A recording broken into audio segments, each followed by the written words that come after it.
Alright, in order to do your own special, I rock a heavy and commando.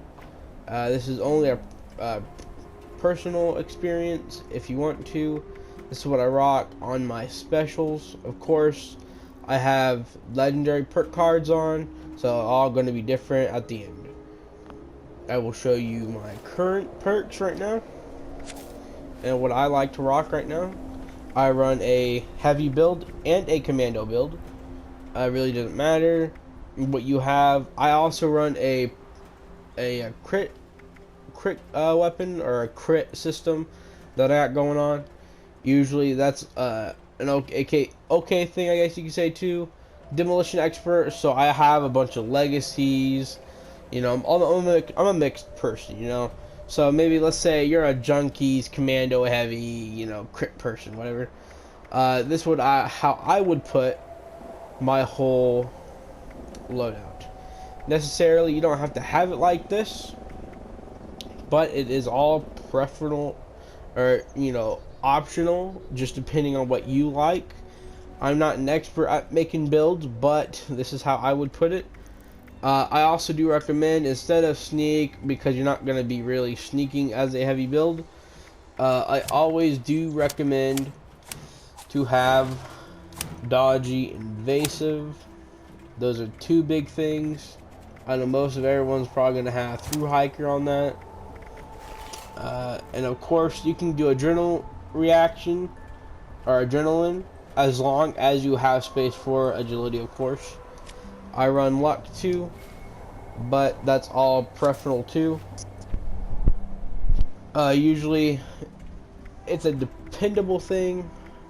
I run a class freak. I almost have all mutations only because there's a bug out right now where for some reason the game will unequip your perks. So if you're having that issue, don't worry, you're not alone. Starch genes is a must if you have mutations and there's no, you know, do or buts or whatever. Better criticals, of course. I'm a VATS person. This is going to become in handy if you do a lot of crits. And Bloody Mess, of course, is a 15% more damage to all weapons.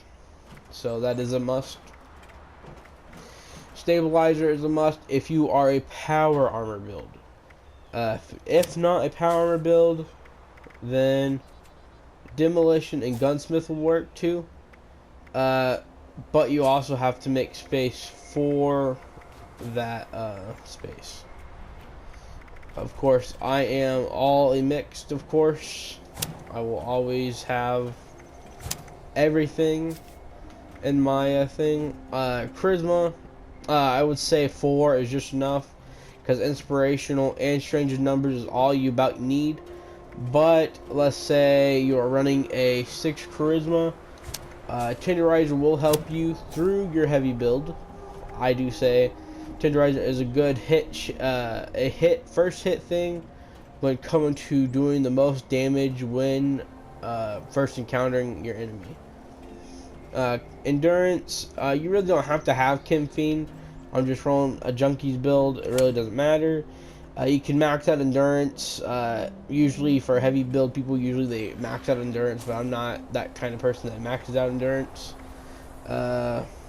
Radical, you can use that if you are a low health build. Rad resistance is also cool too. You don't have to always do life giver, but most people would recommend to increase endurance and have life giver in the endurance. And I'd say that would be it for my build.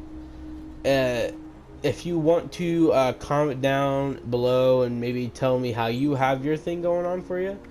Currently, this is how I have it. But it all depends on the user, of course. It's not really crazy. Just more of a, I guess, a working experience, if I could say so. But yeah. It is that way. Melee, you know, that's all a different story. Ninja and Covert Operative, I don't think works for the melee. I think only Ninja does. But of course, these are really good pieces.